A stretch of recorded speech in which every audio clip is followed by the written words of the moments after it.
My name is Erich Campbell. I am the relationship manager at Deco Network, but not only am I the relationship manager, but I was a decorator in the industry for about 20 years before I came over to this side of the fence. So what I'm going to be sharing today is really things that are derived from my experience as a decorator and my time both writing for the industry, doing consulting for the industry, and working with decorators all over the country, and truthfully all over the world. So a lot of what we're going to talk about here isn't all Deco Network specific, but we will have some things to talk about Deco Network certainly that are part of what we do, but really this can be applied to any sort of information management. In this session, we're going to cover information flow, the internal client model, systematic setup and benefits, and information step by step. The first thing I want to make clear to everybody is that information is everything. A large portion of every business day in our industry will be spent collecting, storing, sharing, and retrieving information.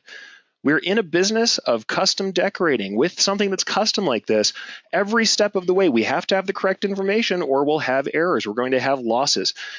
Whether it's about the garments that we're going to sell or order, whether it's about the decoration, the shipping information, any of the custom things we do, we absolutely must have correct information at every step in order for things to go smoothly and to produce the proper product.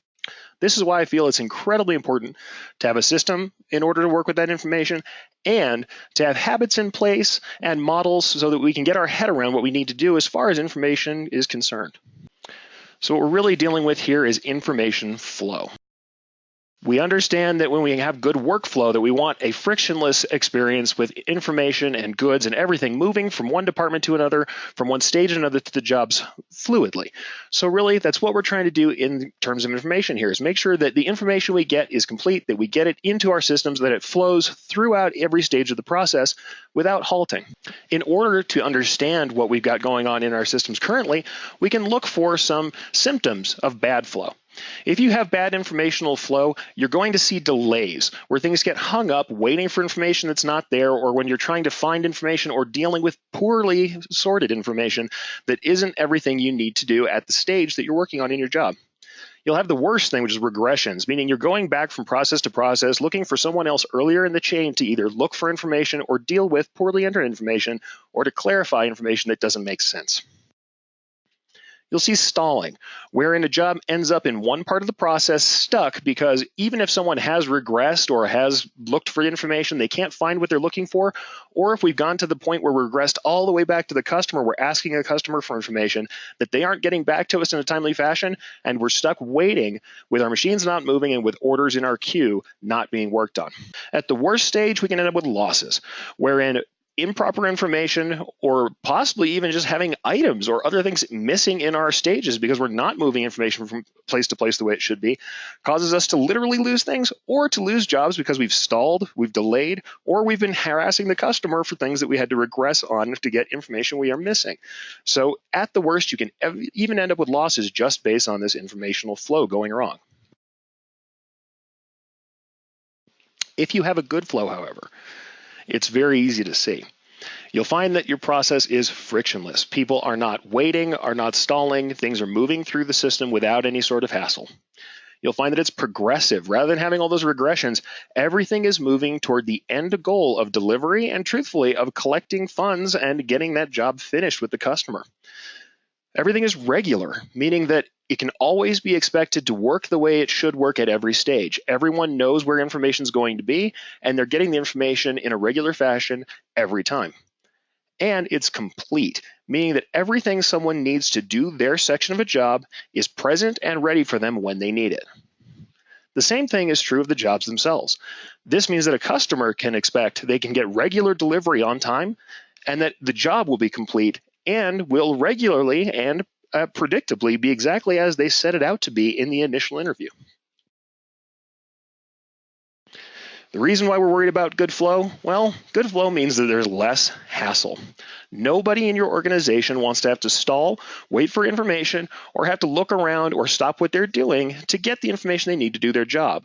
Have you ever heard about people being in a flow state? That's when they have just the right amount of challenge and just the right amount of hard work to do, and they keep flowing. You've been in it before where you're just going, you're getting your production done, maybe you're working on an order, maybe you're working on marketing materials, but you're in this position where you have the information you need to do your work, and you're doing the critical work you need to do and not halting, not slowing down, not walking around, not looking for things, just flowing. That's the state you want everything to be in. And part of making that happen has to be getting your informational flow correct. Good flow also means more output. If people aren't walking around, regressing, looking for information, calling up customers, trying to find where things are, making sure colors are correct, verifying things beyond the point that they should be verified because they're just not sure what's working out, they're going to have time for more output. This means more output in every area. If you're in sales, you're doing sales, not looking for information, not talking to production. If you're in production, you're making machines move. You're not working, looking for a salesperson, trying to track down the last person who talked to a customer. Good flow will be more output in the long run. And honestly, good flow makes everybody happy. Owners, people running businesses, you're going to be happy because you can do things that you need to do for the business. You're working on the business, not in the business. You're not messing around with orders. You're working on developing new business and getting into new opportunities for your business. If you're somebody who's in production, you're working on production, not looking for information, not talking to customers, not digging through paperwork. And if you're a customer, you have repeatable orders, not just repeat orders, which that is certainly helped out by informational systems, as we're going to see later, but you can get your orders reliably the way that you expect them to be. Good flow makes everybody happier, makes everything easier. And the best way I've found so far in my experience to get that good kind of informational flow is to go with the internal client model. And we'll explain exactly what I mean by this model as we go on. In the internal client model, each department sees the next in the process as its client.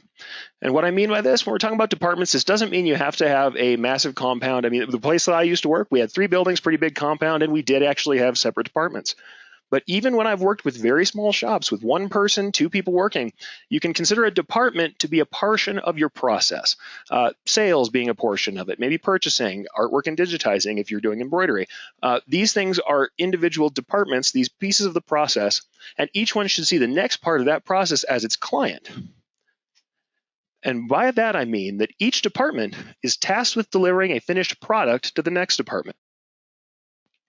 This finished product contains all of the information and also all the goods to some degree necessary for that next department to do the job it needs to do. Also, it means that every department has to take all of the information it generates, whether it's sales and it's all the things that are asked in the initial interview or in the quoting stage, whether it's purchasing or if it's receiving, and they have to talk about checking things in so that people know what's going on and they've done their orders. Everything that is generated by department also needs to be fed back into that product so that the next department has everything they need to do their job. This also means that each department should be able to look back at the previous department or the previous part of the process and say, if this information isn't complete, as the customer in this model, as the client, I don't need to take delivery yet. This means that I don't allow things to process with half-baked information that's going to cause problems further down the road. So in the internal client model, each department must deliver that finished product of information, and each other department, the next department in the row, must, as a client, take in that information and understand when it is or isn't complete, and only move forward when they have the information they need. As much as possible, each department should not have to contact the last to proceed. Now, this is not always going to happen, and certainly when you're talking about things like art approvals, or when, say, a salesperson needs to contact somebody in production or in art to find out if something's possible, those are all normal ways to contact people across departments. However, when we're talking about moving an order along the chain, when we're talking about going from the quoting process to the order process to production to shipping, as much as possible, you shouldn't have regressions. By the time you're actually developing and delivering that quote-unquote product, which is the order in your stage of the process, the next person down the chain should not have to go back to look at you. The less than lovely way to call this, we've said, and at least in some of the shops I've run in, is the bus theory. What I mean by that is, if someone gets hit by a bus today and has to go to the hospital and you're laid up for 2 weeks and no one can contact you and we can't find you, that the job that you were working on last week that you delivered will absolutely be ready to go for the next person. So absolutely, this is something where it has to do with making sure that you're producing everything you need in each stage of the process. Now, if you're a single person, same thing here. You should try and, as best as you can, finish each part of your order, each part of the process completely before you go on to the next. Because part of the thing this does is keep you in line with your production so that you have everything you need at each stage and that you're very complete in your process. It helps you to have more reliability and predictability in the way you do your work.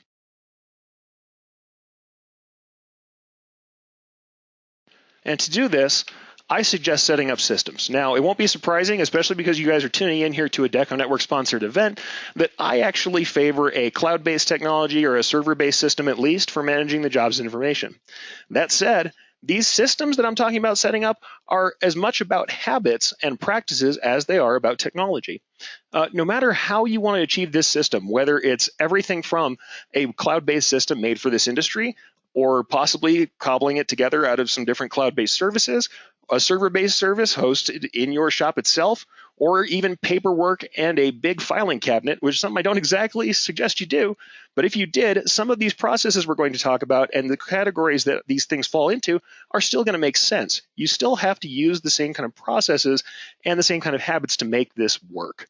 So let's talk about setting up systems. Your system should be, and this is any system, no matter what you're talking about, whether it's Deco Network like we talked about before, where you have a centralized system that's going to be working over the server or the cloud, or it's your paperwork system, it should be these four things. It should be centralized. All the information needs to live in one place that everybody knows where it is and how to get to it and where to put the information. It should be accessible. Whenever someone needs the information, whoever needs the information and how they need to get it, it should be accessible. They should be able to get to it easily without any trouble, and they should understand how to access the information they need. It should be complete, meaning that anything someone needs to do their job should be located in this system somewhere. If you're dealing with something that is created for the industry, you're likely to have that by default. And in fact, if you're using a system that does have all these things made for the industry, a lot of this stuff is going to happen just by having the system itself. Certainly, like we're going to talk about later, there are habits that make this work better. But if you have a system in place, it'll do most of these things by itself. However, no matter what system it is, you need to make sure it is complete and holds all the information you're going to need for each part of your process in production and in every other part of producing an order. It needs to be reliable, fourth. When someone goes to get this information, they need to know that the information is going to be there as they expect it to be. And part of the thing we're going to talk about later with habits is that the information itself has to be reliable. So no matter what system you set up and how you use it, you need to make sure that it's done in a regular, reliable fashion. Part of this is that uniformity counts. For staff to trust a system, it must be used constantly and data must be formatted consistently. What I mean by this is that every department must commit to using the system. Whatever information they generate must be entered into the system and can't be entered somewhere else, can't be made some sort of end around that goes around the system to produce information and to transmit it to the next person down the road. Also, data must be formatted consistently. If you have multiple salespeople in your organization, and one of them decides out of nowhere that there's a field, say it's the zip code field, that for some reason they've decided they're going to put customer numbers in there, the amount of money they owe them for lunch, some information that doesn't have anything to do with zip codes. What's going to happen is someone down the road in shipping is going to notice this and find out, say, you know what, the zip codes are never right, so I'm not going to trust zip codes from X salesperson, or I'm not going to trust them at all. I'm not using the system anymore. I'm going to stop, spend time out of my day to look up the address every single time. If data isn't formatted consistently, and certainly I'm giving you an extreme version of this, it's not going to work. No matter what awesome system you put into place, if people aren't using it in a consistent fashion, it won't be trustable and it won't work. Systems make standards, but they require habits. As you can see from looking at the little image on the right-hand side, that's Deco Networks Business Hub. That's a system that's very complete. You can see there's fields all over the place. There are all these different steps to process through.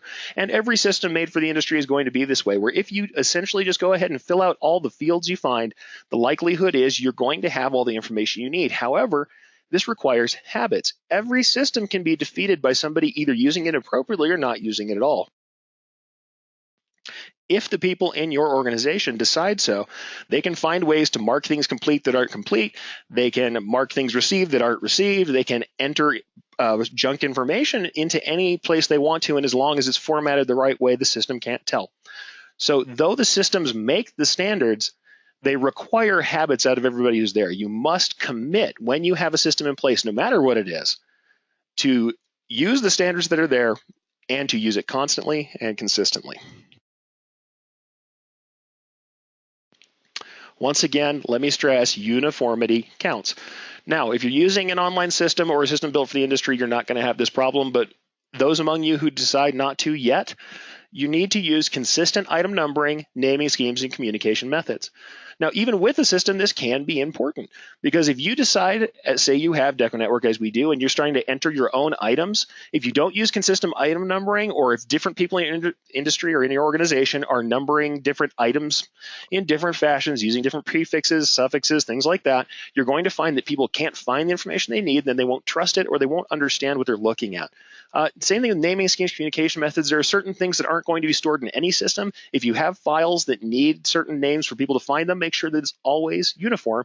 So it's easy for anyone looking at files that are there or looking at communications that you may have to understand what they're looking at and to know where to find things. Same thing with communication methods. This is really me saying don't go around the system. Whatever system you have set up in place, don't go around it. If you're using like an online system the way I've been discussing, you're going to have a lot of this baked in where, like Deco Network, it will actually allow you to communicate or email, and it'll capture all of that and attach it to the order. So you won't have to worry about communication methods. But let's say someone decides to call outside of that and not enter that information in. Say they start texting or using something else to show someone an approval. That's all right as long as you can enter it back into a system. But if you don't have a system and you're not consistently entering things, if you decide to use one communication method one day and one another day, you accept emails for approvals one day, but then calls the next day and you don't enter this stuff in, people won't be able to check on it, won't be able to understand it later on, and it'll be hard to look up the history of the order. So whatever consistent scheme you use, keep after it. Consistent item numbering, naming schemes, communication methods, very important to making a system actually live long term. This is my favorite slide, and I'm just going to be conversational about this. Stop sticky note syndrome. I know somebody right now is looking around their desk and seeing sticky notes all over their orders and feeling guilty. Don't feel guilty. It's everywhere I've gone, everywhere I've been. When I'm consulting, someone is using sticky notes, and it makes me crazy. Why is this? Well, if you have one little change, one little piece of information to add, or one extra item, you don't want to just stick a note to everything. Say you've got thread colors, PMS colors, production information, an additional item you need to purchase. If you take something critical like that could cause an order to be incorrect or to fail and stick it to something with a sticky note, you now have a filing system that can be foiled by a strong breeze. You don't want that. 5 minutes of data entry might save you hours of departments contacting each other and calling or annoying your customer, or it could even save you funds, because you can imagine what would happen if a critical change of color was stuck to the bottom of your operator's shoe instead of on your machines. You might lose thousands of dollars of product and time, specifically because you put a sticky note on a folder rather than entered something in a system. Lots of people are going to have the last mile of their system be a paper printout before it goes to production. Many shops do this even when they have systems in place. There's nothing necessarily wrong with that.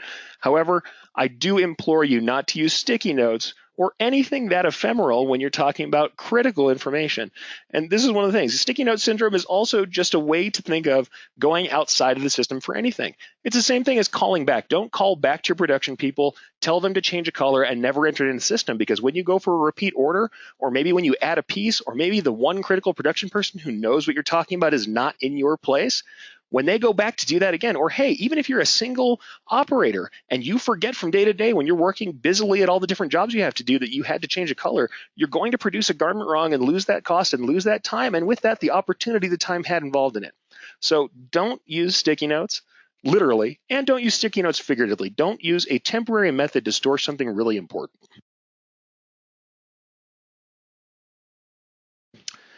There are benefits that are available for every job and shop management system. If you have a centralized job and shop management system, people can look things up. It means that any staffer can answer client questions on order status, and they can log notes or changes. If you're in a larger shop or a medium to large shop where you're going to have multiple salespeople or multiple staffers who might have to answer a phone or walk out to the showroom and talk to a client, this allows any one of those people to look up an order by an order number by some portion of the person's name and say, okay, as long as every department is following the proper habits and updating statuses and logging things, they can look at that order and immediately say, hey, your order is currently in production. We just got the last piece. It was accepted on Wednesday, and we're ready to have that out to you by your date. It also makes data accessible to staff where and when they need it.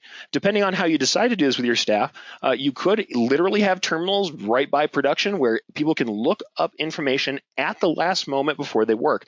The reason I actually like this, especially when we're talking about server-based systems or software as a service, the other great thing is if you're in the cloud, you can even have people using mobile devices to look things up if you like that.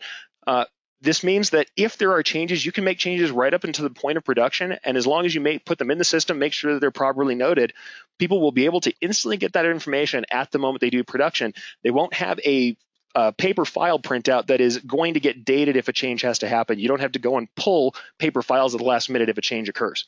So if you have a centralized system, especially something web-based like that, cloud-based, it makes data accessible to the staff where and when they need it just in time. And there is a great benefit to that, especially if you're in a very changeable landscape. And I'd say, personally, working in apparel decoration all this time, it is a very changeable landscape.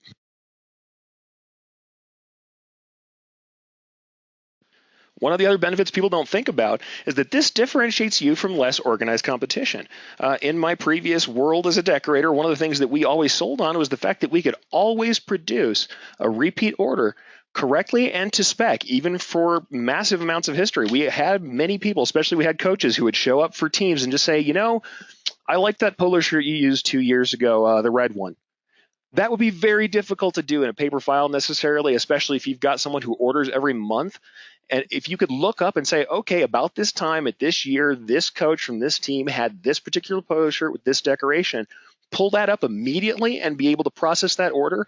And with systems like this, to be able to copy that order and just say, do you want the same size breakdown, change the size breakdown, change the quote, send it out and go. Makes you fast and it makes you capable.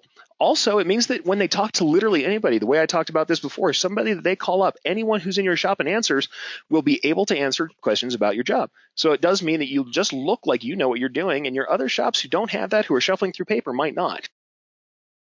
Historical order information, of course, helps forgetful clients and speeds those repeat orders. So like I said, it's just easier to do repeat order information. And if you've got somebody who's a consistent customer, this is going to be a big selling point for them. And the last thing, providing a historical record of commuter interactions. Now, customer interactions can be a problem. We have problems where people call up and you don't have it recorded. That's something that's a little hard to do. You may have to do that manually. But when we're dealing with email, and so many people now are dealing with email or email via phones, if you have a system that captures that like we do, you can have that interaction not only linked to the file, but it's historically listed and it's by date, by time. It does allow you to cover yourself when there are problems with approvals, things like that. If you use online approvals, it will help. And in general, you just have this historical record of interactions. So you can point to a place and say, this is where we were, this is what was said, and this is why things went the way they did. Now, certainly, the best use for this is just to make sure you get things correct from the get-go. But when you do have discussions about things that go wrong, this is a good way to be able to cover yourself. And if you're going to be doing targeted marketing or post-order follow-ups, this really allows a lot of leeway for you to say, okay, these are the times people ordered. I can look at a history of someone's orders and say, about last year, this person ordered. It's time for me to contact them. Maybe you just want to do follow-ups. You're concerned about your quality or about how you're delivering, or maybe you've got a salesperson you want to follow up on, or you're following up on yourself just to see how your production has been running for people, how they feel about your orders. You can go up to them and just say, okay, everybody who ordered approximately 3 weeks ago or 2 weeks ago, I want to go ahead and send those folks an email. I can go ahead and look historically at that data and say, I'm going to send these people an email, follow up with them, and look like a champ because it feels like I'm on top of everything, like I know exactly when orders were done, and that I'm really aware of the people involved. People don't always assume that systems are involved when these things are happening. They just think you're caring about them. And honestly, you should be caring about them, and you should do that genuinely, but this allows you to do so without having to keep it all in memory. With that, let's go ahead and transition to information step by step. Now, we have a lot to cover here, so I will try and go quickly, but we may end up where we don't have a lot of time for question and answer. This is really where we talk about the information that's necessary for each department. And A lot of it will have kind of an embroidery focus because I'm an embroidery person, but I think it makes sense to a lot of folks. People who I've talked to about this process before really agree that this is the way they like to run it, but this is the kind of way I would run departments. So you may have a different process. As we go on, though, I will talk about essentially what's going to be the internal client model and how I think that those products of information should go from process to process. Step one is in sales. Now, I'm not talking just specifically sales. This is everything that's going to happen before things are filed as an actual order. Good information workflows of any kind are going to start with careful and complete collection. Anyone who's doing the initial collection of information from a client, the initial interview, absolutely must be very careful to have complete information necessary for producing the job, for producing the quote. In the initial interview, you want to make sure to secure all pertinent information before quoting. Diligence at this stage is going to prevent problems at the stages hereafter. This is one of the times where I even approve of using paper forms, even when you're dealing with online systems. It's lovely to go ahead and have a kiosk, to have a tablet in hand and use systems that are available via your online or service that's out there in the cloud. However, if you're trying to maintain a very face-to-face experience, especially we're talking about brick and mortar, we're talking about in your showroom, it is okay to have paper forms to ensure that minimum necessary info. Sometimes it's easier when you're one-handed answering a phone to handle a paper form like this. There's nothing wrong with like that, as long as you're establishing those habits and everyone understands that you absolutely must fill out everything on that form to continue. The good thing is this allows you to create a form that has everything you need, and people will know that if they fill out everything that's present on the form, they have the basic amount of info to do that quote. In my minimum amount of information you'll see here, this is what I think you're going to need for any basic quote, especially the items that are in the black at the top. You absolutely have to have contact info. You have to have your garment info, anything about the breakdown of garments they're going to order. Now, certainly sometimes these breakdowns are going to change, but you should at least have some general information in the quoting stage. Decoration, anything you need to know about the decoration, anything about how they want things decorated, size, position, placement, everything else. Price range. Now, this one I've got an asterisk on because I always think you should present a good, better, best option. No matter what you're looking to do, having multiple options will help people select the right item for their price range, and giving those options will often allow you to upsell where you may not expect that you could. Source images. I like to have some kind of source image. There are people out there who, against all odds, continue to quote without looking at a source image first. Don't do that. Quote from a source image, no matter what it is, even if it's rough, even if you know you have to rework it. Having an idea is always a better idea than not. It's always good to have something to look at and to show your art department if they're involved. And the last two are things that I think you do to go above and beyond. Usage. When I'm talking about usage, we're talking about the way the garment's going to be used, where it'll be viewed, who will be wearing it, and what will they be doing. You might not think that's important, but it really might allow you to offer a garment that has more functionality, or to talk about decoration in a way that makes more sense. If people know how it's supposed to be viewed, if you know someone's only going to be viewed for a distance or close up, if you know if it's going on high-end salespeople or if this is going on people working out in the field. Say you've got somebody, I've often had to do different things for people who are working in construction because they need different durability, or maybe someone needs fire resistance, they're working in electrical or fire. There's things that you might pitch differently. There are different garments you're going to look up based on usage. I think you should always ask this. And style, this is above and beyond. If you're concerned about the style of the garment, maybe you don't understand all the cues that are there, you can ask about existing assets the company has. You can even ask for images, say, about that show what the company looks like. Say it's a retail place or a restaurant. You might even want to look at the current furnishings that they have or the color scheme they've got going on, or a style guide. This is something that can help you to provide a better option for them or to get colors that match better with garments. Once again, this is above and beyond something that might even be handled later, but it's something that I like to ask in my initial interviews. Now, here's my tip for embroiderers. When you have an in-house customer, ask them to choose thread colors because thread is always best chosen, especially if we're talking about color, by viewing it under your shop lighting and viewing it all together with the rest of the actual thread samples. Seeing it in the site, in the living thread, is the best way for someone to choose thread colors. So go ahead and have those choose real color numbers when you start if you have them in-house. It will save you a ton of time and a ton of hassle.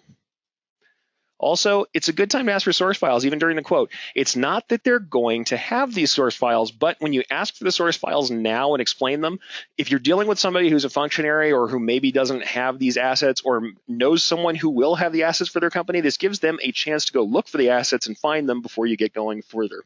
Also, ask for font names. How many of us go and see Facebook groups, social media, or back in the day, we used to have email groups and every other message was, what is this font?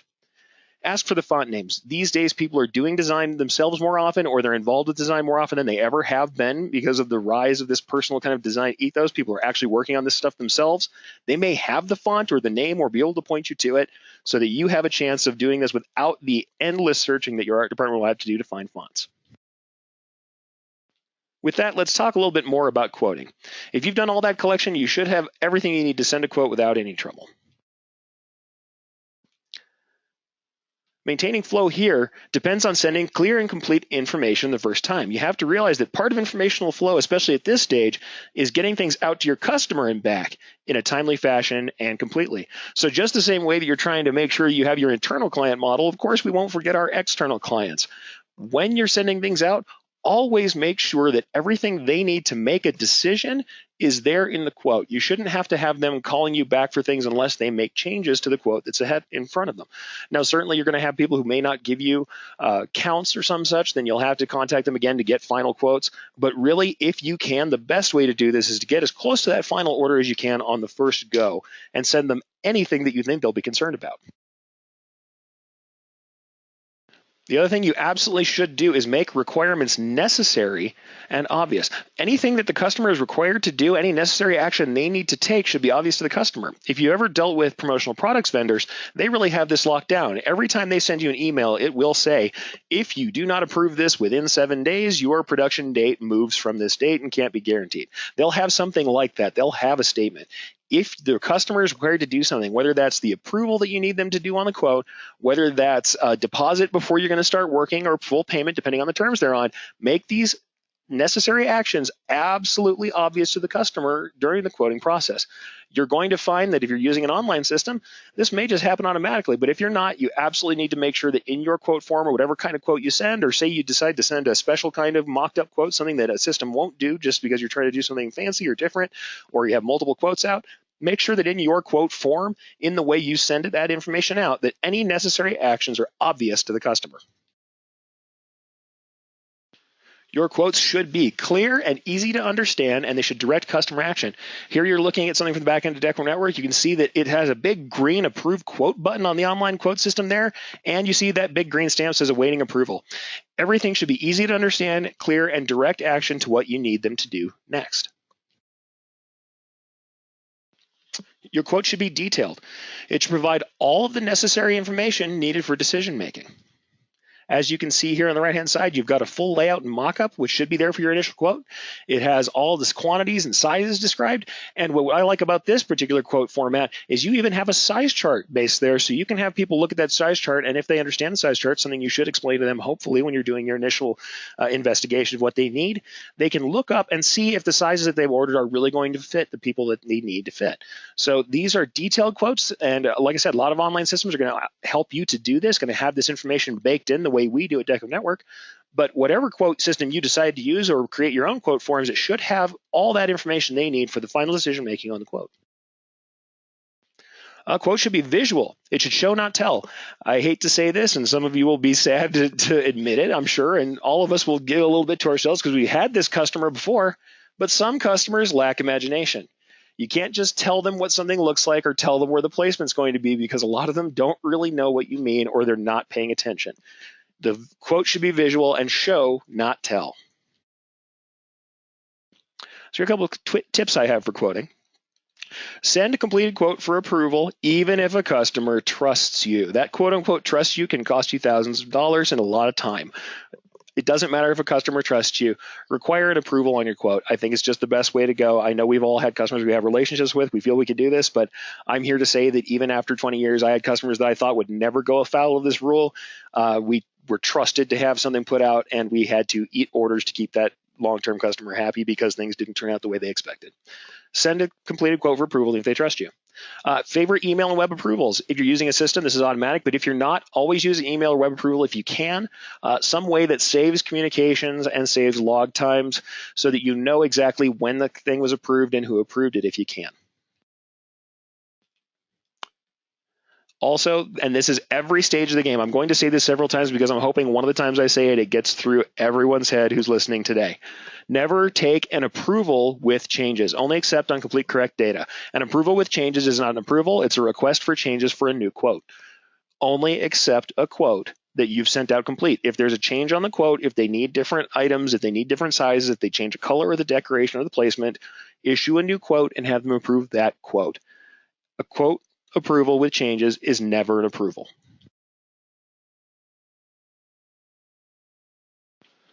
All right, now let's talk about the internal ordering. When I talk about internal ordering, I'm not talking about purchasing. We're going to talk about that a little bit later, but internal ordering is moving from a quote to the actual order within your system. But at this point, you should have a unique order number of some kind, some unique signifier. In a system, this will be automatic, and it should be traceable. This is the first time anyone outside of the sales staff should be seeing anything official related to the job. Here are some ordering tips. Always verify your internal order against the quote, even in automated systems. You may find that you've entered something wrong, that you've decided only to commute one line item over. There are things you can do to defeat converting a quote to an order, even in a system. So always verify your internal order before you go through and move that into the production stage or into the art phase. Also, secure deposits or payments before delivering information or allowing an order to proceed. That is part of what the order system should be doing. Anybody who's in ordering should be handling that portion. It's part of what they need to deliver as their product to that client, which is the next stage of the game. They shouldn't be worried as to whether or not they're being paid for the work they do. When your artist doesn't understand whether or not the deposit's been paid, they may not want to do the work and you might stall the job, or they may do the work ahead of time and you'll end up with losses because the art will be done and the person will back out of the order. So make sure before you move to an order or before you move to the next part of the process that you've got that payment or deposit secured.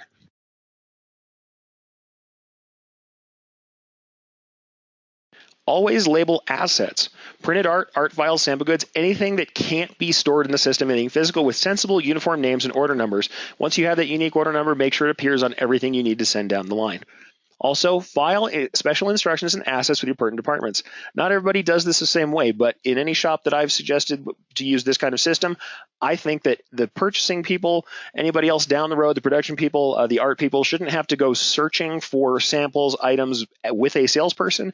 There should be one space, one place where these things are organized or collected in their department, and that salesperson, the person doing the initial order generation, if it's different than the salesperson, should bring that sample to the appropriate department, bring those materials to the appropriate department for them to work on. It should always be progressive, not regressive, and that's just part of the way I like to do the process. You may have a different way about it, but whichever way you do it, just make sure that those things are where they are expected to be and easy to find so that you don't have any sort of floundering about looking for different assets. Go ahead and get into step 2, art and digitizing. The incoming information that this department should be able to expect from the previous departments includes any original art files, font names or samples, those things if there is any possibility to get those font names and the other samples, anything that they should need to do, the art should be there. Color numbers, if they're selected during ordering, whether this is PMS color stuff that was actually selected, not just color matched, whether this is color numbers for thread, which are very critical because, as you know, they can't always be matched to color directly. Also, the expect to finish design size, especially when we're talking about embroiderers. If you're working with embroidery and somebody tries to change you something more than 20%, especially if you send your digitizing out, you may end up where you can't make that change. Always have that expect to finish design size ready.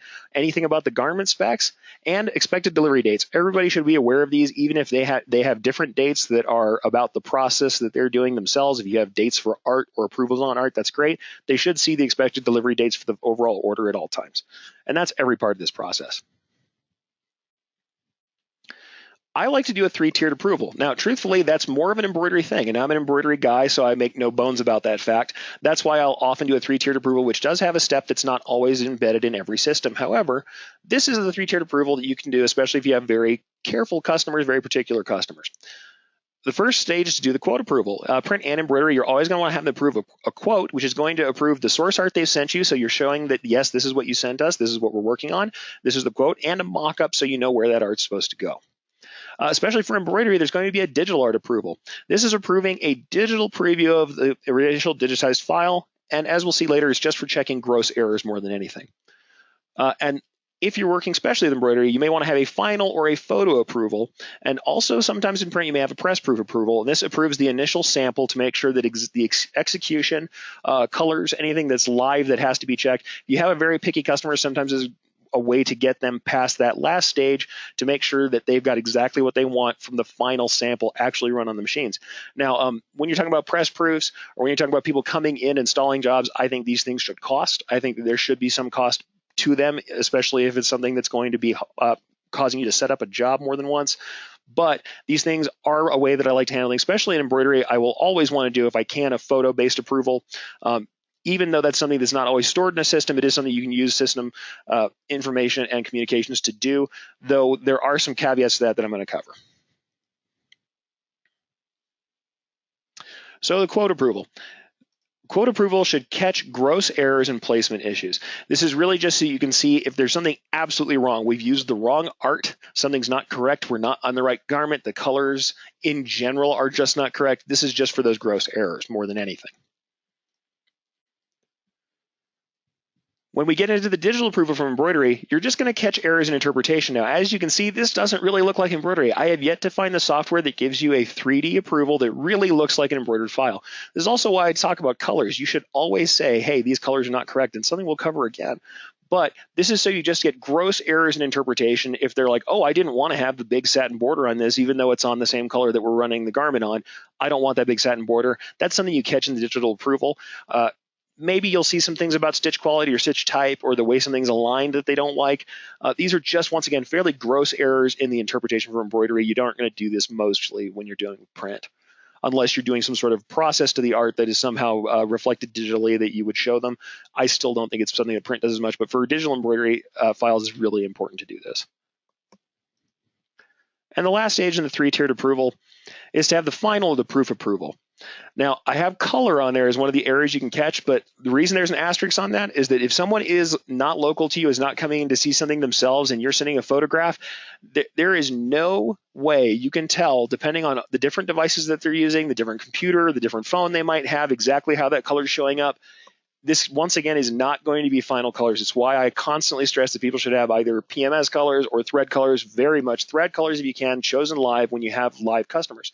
Now, when you're dealing with an online source, this stuff is all going to be selected for you, and there's going to be some trust involved that they see your palette, they understand what colors look like, and you're just going to have to deal with that. But when you're talking about someone who is in-house, when you're talking about traditional production, that's something you just absolutely have to know, is that anytime you send something out, the color may not be right if they're looking at it digitally, if they're not looking at an actual item. But this will also show errors in execution. Maybe you'll see, maybe you've got a print and the distress doesn't look quite right to them. They don't like the way it works. Maybe you've got something where it's showing through too much of the background color. You've got some bleed. On embroidery, you may have too much puckering, or something's not quite right with the way it's laying on the fabric, or it's they don't like the hand. That's the garment interaction that you're seeing down there. That's the last stage for somebody to catch that. And if you have a really critical client or you're dealing with a really large order, it's good to have that third stage to make sure everything is just how it should be. So to get some last art approval tips here, always state the digital previews are not 100% true to color, no matter what. Always tell them that, because people are going to look at things and say, hey, this blue looks a little too purple, and you have no idea if they're looking at an aged laptop screen at off angle and it's causing that color to look funny. Things can change very easily. You must tell them at any point that a digital preview is not 100% true. Also, once again, and I'm going to say it over and over, never take an approval with changes, only accept on a final image. If it has a change, it's a case for a new approval, not something you should just alter and go with, because that can always be a place where someone claims there's a problem. Now, this doesn't always mean there's actually a problem with the image. You may have a customer that has a different problem with you, but if they find this hole in your chain of information, they can just say, well, I didn't approve that last one. And it could be anything from them not having the funds to fulfill an order to just deciding to go with someone else who had a cheaper price behind your back. You never know. This is one of those times where you don't want to leave a hole in that information just to cover yourself. Now, certainly I don't like to treat a customer like there's going to be a legalistic fight. However, this is just one place you don't want to have an error. You want to always be able to back up and have that chain. And honestly, it means that overall, every order is more likely to be exactly the way you expected it to be.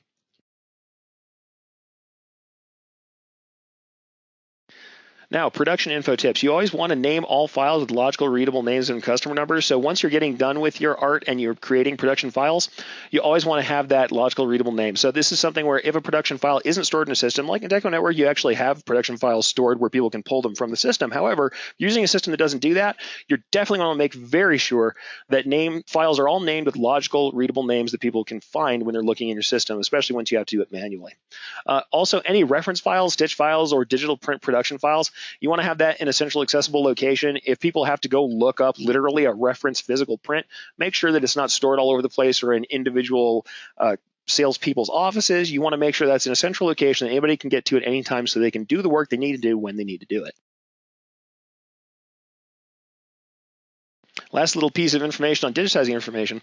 If you have a system that doesn't save thread colors, other necessary production information, you're going to have to go ahead and save a production sample and have a PDF document. I like to go ahead and have a PDF document saved digitally with the file, with the digital file itself that's named something that links them together. It's not always the way you're going to do things, and certainly, like I said before, you have a system that handles these files, these things will be stored together and you won't have this problem. But if you're using a different kind of system, you're going to want to make sure you actually have these things saved for later. Let's get on to the purchasing and receiving. The incoming information that you should expect for purchasing and receiving is the garment manifests per order, so everything that's necessary per order, all the garments, all the sizes, all the colors, everything laid out with correct numbers and everything that they'll need to get things from a catalog. Once again, you have an online system like Deco Network that has a catalog information baked in. This will be automatic, won't be a problem. If you don't, you need to be very clear that everybody's using uniform information. And one of the things I'll say, having worked with shops that don't have systems that have this information baked in, one of the chief things they do is you'll have someone order a color of a garment that doesn't exist. Salespeople must be conditioned to look and make sure that a color actually exists before they put it into an order. They will often go into a system, even if you've got a system that just doesn't have that information where it looks it up automatically, they'll jump in and enter a color that their customer wants without absolutely checking to make sure that color is available in the garment that's expected for them. So always make sure that it has all the information it needs for you to order and that it's correct. The expected production and delivery dates, especially because we're getting into the point where we're going to start doing fulfillment soon, they're going to have to understand delivery and production dates at the same time so they can schedule what needs to be done down the road. And production department per item. If you've got a multiple decoration order, you want to make sure that every item is going to be staged the proper way to get to the next portion. Now, I actually think that there's a staging way that, once again, is progressive here. I like to have my receiving department stage orders for the next department down the line. It's not how everybody does it. Some people have them pulled, but I actually have the people in receiving pull orders and stage them for production. So you may find that you do this a little bit differently, but like I said, I prefer a progressive system rather than a regressive system. I like people to have things brought to their department ready to go, and that everybody finishes that end product from their department with everything the next part needs to have, including garments. And here are some purchasing tips. You want to batch your purchasing for simpler ordering and cheaper shipping. Now, absolutely, this is something that if you have a system, will do automatically. Certainly Deco Network does so, where you can go ahead and grab everything and say, I need to go do a purchase order. It'll separate everything out so that every vendor has everything that you need to order from that vendor put together so you can order it there, and you won't have to do this manually. If you're doing it manually, it's a bit of a drag, but I think it makes a lot more sense to do batch ordering. Some people like to order individually to get orders in quicker. If you've got a decent enough volume, it makes sense to go ahead and do batch ordering just so you can get up to those cheaper shipping levels depending on what vendor you're working with. Also, you want to make sure you're attaching individual order numbers to batch purchasing info. However you're doing this, whether this is maintaining your own spreadsheet or if you've got an automatic system which is doing it, you won't have to necessarily worry about this. You want to make sure that individual order numbers are attached to your purchase order numbers, either in a system that you're carrying on with or somehow attach that purchase order when you send it in, because it's going to make it easier when you're delivering things to the next production step to be able to pull those orders apart from the different vendors, because you're very frequently going to have a multi-vendor order. So it makes a great deal of sense to continue on having that information connected so you can concatenate that and work on it later on.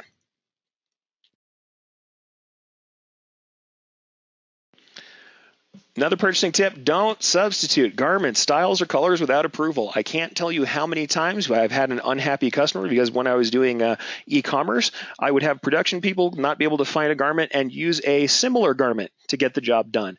The truth of the matter is, even though we may look at polo shirts, and especially after years of being jaded looking at polo shirts all day long, we might think that one red polo shirt is another red polo shirt in production, especially if we're not doing the sales where we were selling on specific characteristics of each one of those shirts to get the job done in the quoting portion of our order.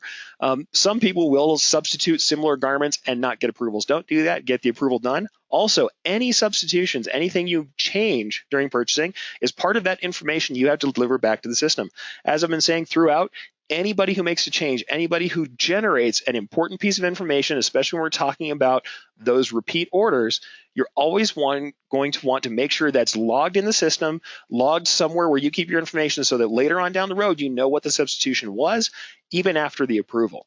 Because you never know when someone's going to say, I want that thing from a couple years ago. And when you look it up, you might think you have one thing and say, let's say something wasn't being produced at the time or you couldn't get stock in time for an event, but now you can. Now you might actually produce the wrong garment because your substitution was the one they actually liked, not the original garment they ordered. So always note any substitutions or changes in your system. Check your standard stock and update your system regularly.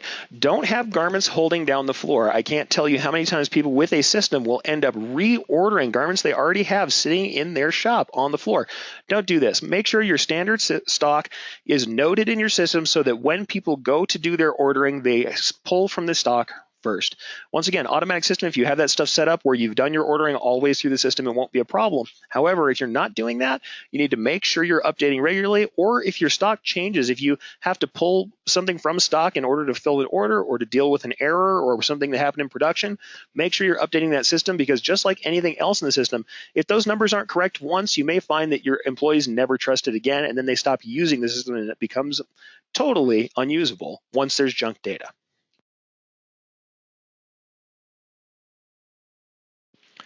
Receiving.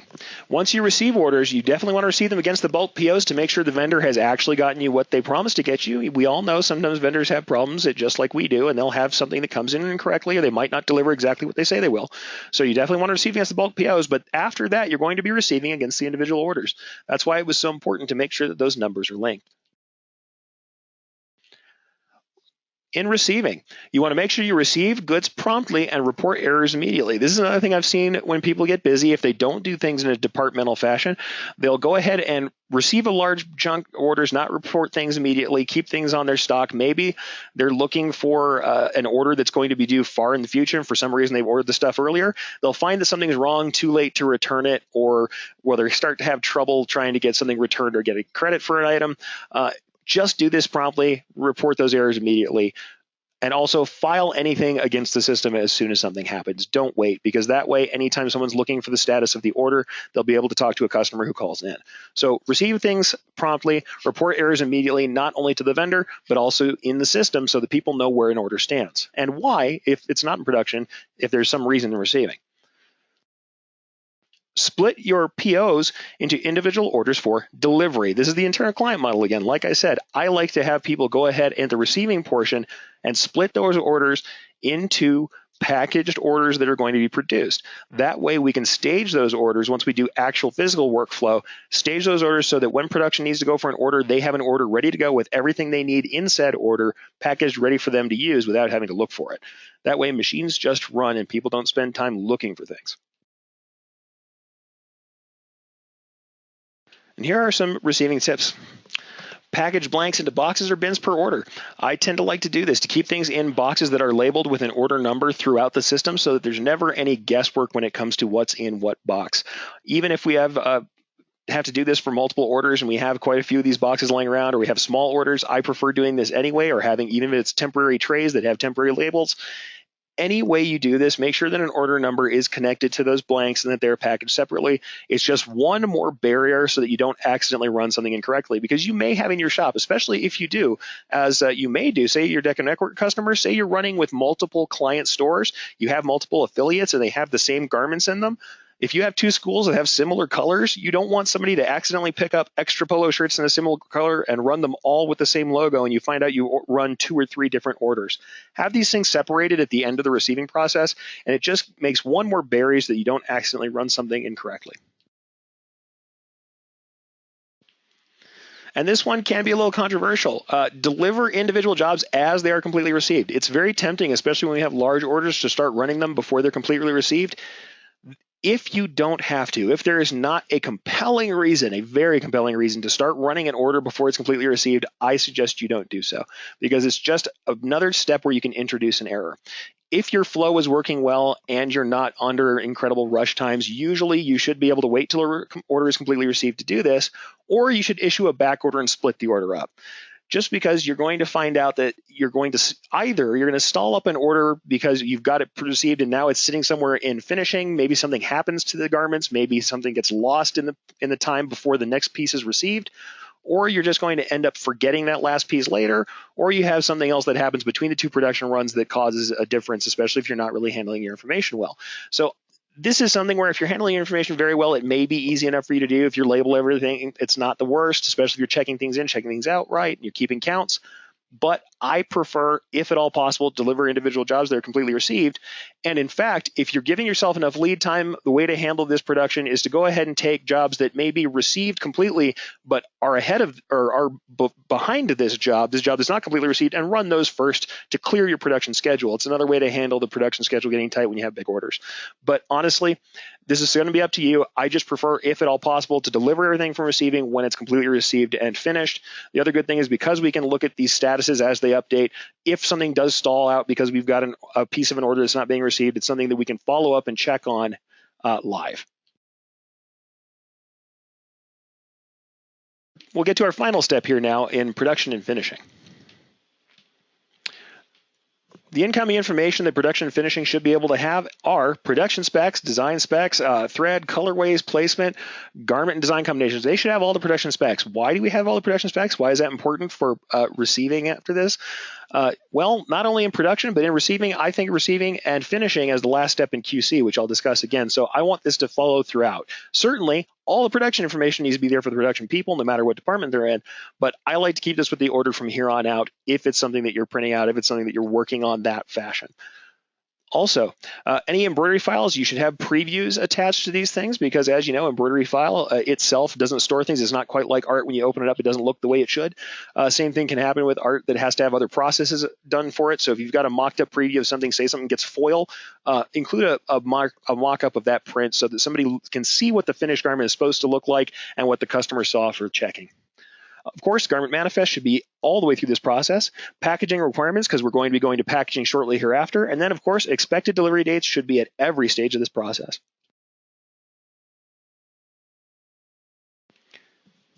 In production, at this stage, all information should be easy to follow.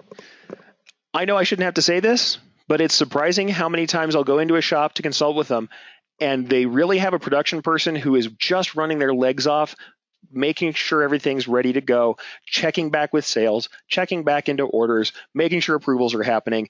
Really, a production person should be allowed to do the thing that they do best, production. They should be running a machine. They should be working on that. Or if you're a single person who's working this stuff out, by the time it's time for you to be in the production phase of your day, or you're on a machine, you shouldn't be back and forth to an office, checking through files, filing through things. You should be staged, ready to go, so that you're throwing a file on a machine, or you're having a file delivered to the machine, and you're running it. No matter what machine this is, no matter what you're doing, you should have everything you need to get started by the time you're at the production stage. You shouldn't be regressing, and it's absolutely important here more than any portion of this process.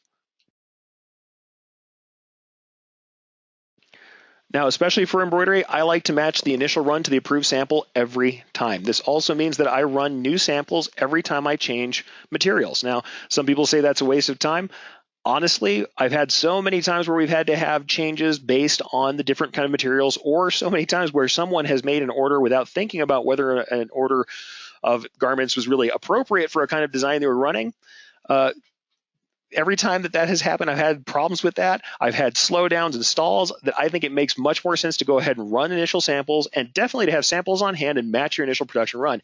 This is an approval you do internally. I'm not saying you go back to a client every time for this, but running an initial sample and or working on that initial run and checking the approved sample is absolutely critical. Also, if you're looking at specs for print, say you're doing print and it's not something where you've run an initial print, it's not a repeat order, always take a look, stop, look at that final piece, whatever was signed off on by the customer, so that you can tell. And this is something you're going to have to really trust your production people to do.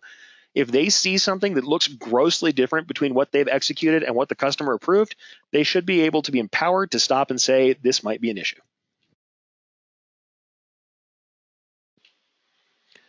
Now, I'm going to stop really quickly just to tell you one thing. I've got one question in the question and answer that I will answer. This will be available to watch again at a later date. I see that we're running a little bit into bonus time because we've had a little more. I've had a little more to say than I thought I would, friends, and I apologize for running a little bit off in bonus time. Anybody who wants to hang out, I'm going to go ahead and finish here and maybe do a little bit of question and answer because we don't have a lot going on. But if any of you have to leave, since we're getting up to the end of our time together, go ahead and head out. You will still be sent a recording of this and further information from the folks here at Deco Network. We will have that for you later on. So don't worry if you're going to miss something. You can head out if you have to, but we will go ahead and finish. I only have a few slides left to go through, which I'm going to do, and I'm going to answer the couple of questions that we have. All right, so let's get back into production really quickly. The last thing here, verify information for each line item against the order before stitching. You never know when something might be entered incorrectly, when something might not make sense. It just makes sense to look at the line item one more time. It's a little hard because I've just told you, hey, package up your garments, make sure they're packaged by order. You will occasionally have a production person who thinks, hey, this is packaged by order. Let's just go ahead and grab this thing and run everything that's there the same way. You need to train your production people to look at each line item and check the order before stitching, because I know personally, even when we're talking about embroidery stuff, we're not talking about print stuff. Generally, print may be more uniform, have a longer run. A lot of embroidery is very individualized. It may have personalization involved with it, or you may find that on one garment you've got a left chest, on another garment there's something strange about the way the left chest is, or the placement, and they might want to use a right chest placement, or they may want to use a back placement or a sleeve placement. If someone gets into the habit of just grabbing a box, throwing left chest hoops together on all of them and running them, you're going to end up with incorrect orders. So make sure that your production people know to verify information on each line item before they stitch. And I apologize to all you wonderful people out there in print land. I know I talk a lot about embroidery. It's really the land I lived in, but I think it still makes sense. The real key thing here is always about making sure people are checking things in and checking them out. And this is when we're talking about line item production, or we're talking about just making sure you have the garments you need. If you're in production, the first thing you should do is check in that box against the manifest to make sure that the people receiving have actually given you everything that you need for your job. If you don't check in, then you don't know where that garment was lost. And frankly, in the internal client model, like I said before, one of the things you do, it's not just the responsibility of a department to make sure they deliver to the next department exactly what needs to happen, but it's the responsibility of the receiving department to check on that quote-unquote product of garments and information to make sure everything's there that they need. And if something isn't there, it should be reported as a discrepancy, and the order should go back to the other department for completion before it gets run. So when you get stuff in production, and really anywhere, check in that quote-unquote product to make sure you have exactly what you need. Report those discrepancies before production. Also, check out when you are done with a line item, when you are done with garments, when you're finished with production, make sure you're also checking out to make sure that you have everything that you said you have produced is produced before you record that status in your system. Also, it's just a good idea to maintain those numbered boxes throughout. When you're checking in, checking out, when you're putting the produce back in, even if you've got a finishing department, which I'm going to talk about here shortly, and you might be having these folded in a different way, tag, bagged, something else, good to just maintain those numbered boxes throughout. So when you finish an order, everything goes back into the box it came in. That way, we're just physically making that one more barrier to make sure everything travels together throughout the process.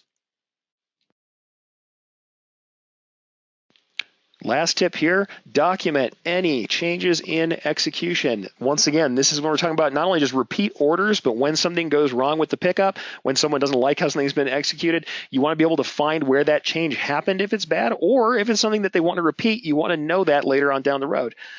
Once again, can't tell you how many times we've had a garment that for some reason needed a colorway that was different that was there. Maybe we've decided in print. I remember distinctly working with our screen print department where they would change the order of colors in a print because for some reason on a certain garment, it would just pop better if the order of the print colors was different. And if you don't document those changes, you spend a bunch of time trying to match that sample again later. It makes sense to have that information in a system ready to go so you can always repeat it. So one of the responsibilities of production is to always document any changes in execution and get those back to that centralized information hub. So back to your system always, so that when people look these things up later down the road, you can repeat any order precisely. Now, finishing.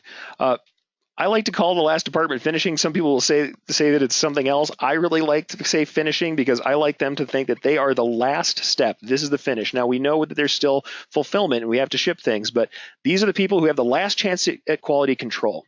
So they can match everything to the manifest one last time before delivery. Yeah, I know. These might be trimmers, and you might call them trimming, or you might call them something else, or this might be people catching orders or steaming garments or folding. But I like them to be finishers because what I want is when they're done with an order, when they've got everything packaged up the way it should be finished, and they should know that everything's done correctly. So this is your last chance. Make sure that they're empowered to check these things, to report these issues.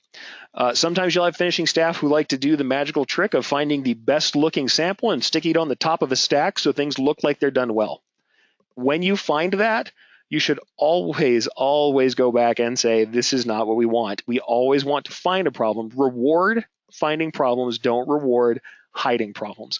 I know that this means that you may have to redo garments, you may have things that don't work, you may have to talk to a customer, but always it's going to look a lot better than when they pull out the first garment and it looks good and they start to distribute garments, say, to their company, their group, their team, and these things are incorrect. The further they get down, they have crooked ones. They have ones that don't look right. They've got bleeds on the color. They have something else that's wrong. They've got a ghosting on a sublimated image. They're going to curse you for hiding it. So if your finishing staff does that, you may not know as a salesperson when you pull the first garment out of the box to show off your work that further down the work is a gremlin hiding. So make sure that that finishing staff knows to report those issues and is rewarded and empowered to do so. Label everything clearly, especially group and team orders. Now, the stuff you're seeing on the right-hand side, this is custom ordering. This is per-piece ordering. That's for stuff like your online orders that you're shipping out, and it may be something that you do either as a courtesy or that you sell as a service when you're talking about teams and group orders. When something's going to be distributed, that's something that you should sell as an extra service to help them do the best job they can doing finishing. Or it's something that you can provide as a service free of charge or built into your costs so that you happen to be the person who's easiest to work with when you're doing team sports. That's something that can be a differentiator for you. But no matter what kind of labeling you're doing, even if this is just the final box that's going to be going to a pickup room and there's nothing special per garment, make sure the finishing department knows they must label things clearly so they're easy to find down the road. That's part of delivering that information. Always do a final check against your sample or specs. Like I said, last chance for QC is finishing because once you get up to that front counter or you send something in a box, there's no more chances to change what's going on. This will only be a conversation between you and a customer. No one likes getting surprised by that garment. So check those against the manifest also while finishing. This is your last chance to make sure your counts are correct and to make sure that nothing got lost in the transition from production. Also, if you have production documentation, anything that has changes, something written on it, especially when we're talking about people who don't have a system to finish this stuff, that don't have the statuses where they can update them, make sure everything gets filed centrally after it's gone through the process. That way, any changes or anything that's been recorded can be put on them. If you use an automated system, someone should have already done this in each stage, but this is also the chance for them to update their status. Make sure that the finishing people, when they're done checking things out, this is when you're going to update your status for the finish of production. And we'll get to that last place here, fulfillment. This is where we're doing our shipping, where we're prepping things for pickup. The incoming information they should have is customer information. So anything they need to contact people, because this is the point at which you're going to be contacting pickups and or you're going to need the shipping information for a customer. So you're going to need your shipping method or your pickup notice. You'll need to know what method's being used and appropriately. So that way they don't have to go back and ask whether someone's picking something up. You'll definitely need your shipping address and you need your billing status. This should have already been handled. However, I can't tell you once again how many times someone says, hey, I've got a deposit. That would be fine. Go ahead and let this out the door, but it's not in a system. And then later on, when someone gets bit by a return order or someone who doesn't finish an order, invariably it ends up on the last person who released it. So make sure that your finishing department knows that they don't finish their product and send it out to the customer until they have proper billing status, and they should be able to see on the customer information somewhere what terms they're on, so they know if they just have to have a deposit or if they have to have everything fully paid off. That one of their final tasks, one of their responsibilities, is to know that they shouldn't release anything until the billing status is verified. So before you're shipping or releasing garments for pickup, absolutely you should have the billing status verified. And that's something that's, once again, part of that informational package. It should have already happened, but this is their final chance to check up on the previous departments to make sure this has been dealt with. Also, once again, package and clearly label all jobs with customer information, job number, and the due and delivery date. These are things that should be easy to see just at a glance. Certainly, you don't necessarily have to do this for every order. In the shops I've run, I like to make a large label that goes on physical picked up items that has all of this able to be seen from across the room. It just makes it easier when you're filing things through a pickup room, when you're trying to make sure you have everything that you need, or when you need to check up on a job at the last stage, or maybe if you've got a rush order and it just hasn't had the status updated yet. Having this on a finished box or on your box in production is just going to make it easier for you to look things up. So I suggest that these are the basic pieces of information you might want to have. And the last part of their delivery, at least when you're talking about internal client model, is to make sure that they're organize your pickup area in a meaningful, easily navigated way. Now, I'm actually going to call out this shelf. This is from one of our old shops. And one of the problems with this shelf is each piece of information that's important here, though it is with the order, it's in a way that a stiff breeze, as I talked about before with the whole sticky note syndrome, could cause those invoices to get scattered around the room. So this is our pickup room, and these are just the very smallest orders that go up on this shelf. What I will say, though, is that sometimes you can't just do things organized by number. Sometimes you have to have a small order shelf and then larger boxes, other things like that. However, make sure that you organize things in as much of a meaningful way as you can. It may be that you have to put large orders in one place and small orders in another place, or things picked up that are picked up at a dock, or things that are going to be picked up in an office in different areas. But when you do that, as long as everyone knows that it's uniform and you build a habit around it, you should be fine. But do make sure that your fulfillment department, if they're organizing pickup, that's the last thing they know to do as part of their deliverable. And we've finally gotten to the conclusion. Only about 14 minutes past our original setup. We started a little late, but here we are. I'm going to go ahead and give you the last conclusion parts. Then I'm going to go back to the question and answers. We'll answer those questions as we go through. But here's our conclusion. Information should be centrally stored. It must be uniformly formatted and constantly updated. Like I said before, if you have a system very much like Deco Network's Business Hub, you'll get this just as part and parcel of having that system there. The one thing that's different is the uniform formatting and the constant updating. You'll have the central storage, you'll have everything that you need, you'll have a complete system, but you have to train everyone in your departments, or train yourself if you're on your own, to make sure you uniformly record everything and that you update things as things happen, so you always have current information in that system. You need to make every department and role responsible for its output to clients. Whether this is actual clients or internal clients doesn't really matter. We should be as concerned with how well we deliver between departments as we do to our client. Make each department and role actually responsible for that output, and make each client role responsible for checking things out and making sure there's nothing they have to, quote unquote, return to that previous department. Always confirm, never assume. I can't say this often enough. The good thing about having a system in place, especially a cloud-based system, is that you can have approvals, you can have quote approvals that are logged in the system, that you have times and you know who answered them and you have all the communications there. But no matter what you do, there's a way for you to go past something, to say if something's approved when it's not. There's a way for you to bypass the system. Don't do that. Always confirm, never assume. Unless you have a very good reason, you know for certain that something is absolutely not changed. And I don't suggest this anytime. I think it's always better to do the approval. It just makes it look like you care about your produce more than any other company, that you have a system in place. It's great that you can be your customer's buddy and just get things done. But honestly, I think that the most professional way to work is always to confirm things with your quotes, always to confirm things that need to be changed, and don't assume that things are correct. Also, record everything that you do in your shop for repeatable orders and coverage. Now, really the best reason to do this is so that you can repeat orders, and so you always have precision when you're executing on repeat orders on anything that you do. Also, you may have new orders that have some changes, but you want to use elements from previous things that you've done, or you want to remember how you achieved a certain effect. These things, even if they're in different orders and not part of your order management, as far as we're talking about job management, always record everything for those repeatable orders and processes. Then the second thing is, when you're doing with jobs, always do it for coverage. The reason I put that in quotes is some people call this in an untoward fashion, the CYA maneuver. You always want to cover your assets, shall we say, and make sure you know exactly what you did and when you did it, and record everything that happened.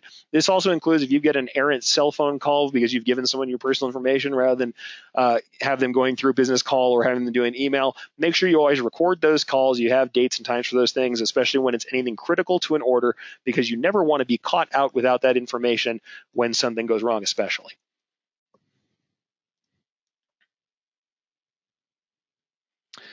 Now, industry-specific systems are always going to be a little bit better at all this. If you have a cloud-based system, it's going to make much of these tasks easy and automatic, but any system can be improved through strategic use. What do I mean? All the stuff I've talked about here with your habits.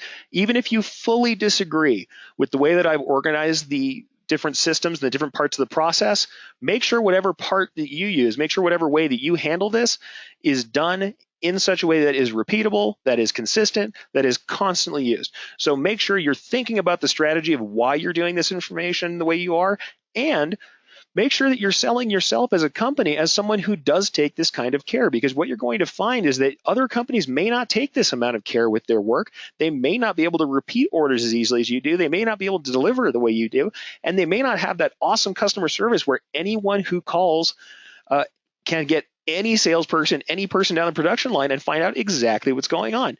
So use this strategically, not only strategically in your production, in your managing of information, but strategically in the way that you sell and position yourself. This is a unique value proposition for you to sell to a customer. When they see that you've got yourself together like this, when they understand that they can get a repeat order done exactly how they want to, and anytime they call, someone has the information they need and updated statuses. And beyond that, if you have a cloud-based system like Deco Network where they can log in and see what status their order is currently at, provided you have that habit ingrained in people and they have updated the status all the way around the job at every stage of the process, they're going to know that you are a professional company. You're going to look professional. And this is even for any of you guys out there who are running out of home shops. If you're doing e-commerce, everything's always shipped. They're not even going to be seeing you. You're in your basement. There is nothing wrong with a basement shop. One of my favorite shops that I've ever consulted was a shop that ran over 16 years out of a basement with 2 heads, doing great work, making great money for that person who is doing the work.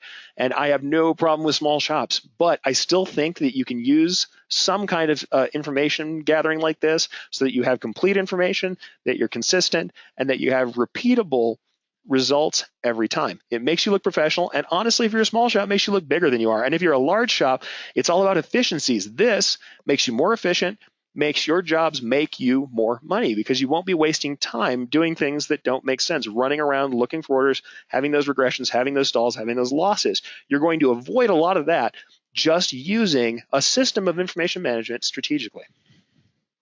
With that, we finally got to the end here, folks. Thank you for holding out with me. So many of you who did. I see we've got quite a few of you who signed up, who held out through the entire thing, and I appreciate that. If you'd like to have more information from our hosts here at Deco Network on how you can manage your shop, you can go ahead and go to deconetwork.com, and you'll see in the bottom left-hand, there's a place where you can request a tour. We're currently showing our new version 8 product, which has really awesome new front-end web design. So here's my radio ad for this, guys, and this is serious. I was a decorator, so this is something I actually approve of quite a bit, because as somebody who did a lot of e-commerce sites myself that are hard to design, having drag and drop, fully responsive, mobile-friendly design is pretty awesome. So go out and check Deco Network 8, ask for that tour. Tell them Eric sent you if you want. I don't think you'll get anything necessarily all that special, but hey, I'll always fight for you. Anyway, if you want to find out what we can do for your system, what our Business Hub system can do for your information, go to deconetwork.com and check it out. With that, I'm going to go ahead and close the session. Thank you all for attending, especially you folks who hung out right to the last moment. Visit deconetwork.com for more information, and we hope to see you at our next webinar.